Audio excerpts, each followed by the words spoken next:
എടാ ഗുരുവായൂർ പോയി വന്ന് കുറച്ച് നേരം റെസ്റ്റ് ഒക്കെ എടുത്ത് നേരെ പോയത് കിച്ചണിലേക്കാണ് കേട്ടോ. ലഞ്ച് ഉണ്ടാക്കണ്ടേ, എന്തെങ്കിലും കഴിക്കണം എന്നുണ്ടെങ്കിൽ ഉണ്ടാക്കിയാൽ മതിയാവും.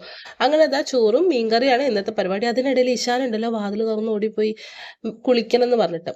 അവൻ്റെ മെയിൻ പരിപാടിയാണ്. അവന് കുളിക്കാനുള്ള ആഗ്രഹം കൊണ്ടല്ല, വെള്ളത്തിൽ കളിക്കാനാണ്. അങ്ങനെ അവനെ പിടിച്ചുകൊണ്ട് വന്ന് സെറ്റ് ചെയ്ത് ഞാൻ എൻ്റെ പരിപാടി നോക്കി കേട്ടോ. മീൻകറി മത്തിയായിരുന്നു ഇന്ന് ഉണ്ടായിരുന്നത്.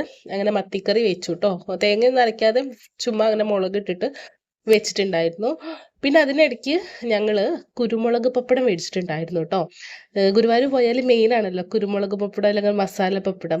അങ്ങനെ ഇതാ 2 ഐറ്റം മേടിച്ചിട്ടായിരുന്നു. ഒരു റെഡ് കളറും പിന്നെ ഇതാ കുരുമുളക് പപ്പടം. ഇതിലൊരു പ്രത്യേകത ഉണ്ട് കേട്ടോ, ഞാൻ പറയാം.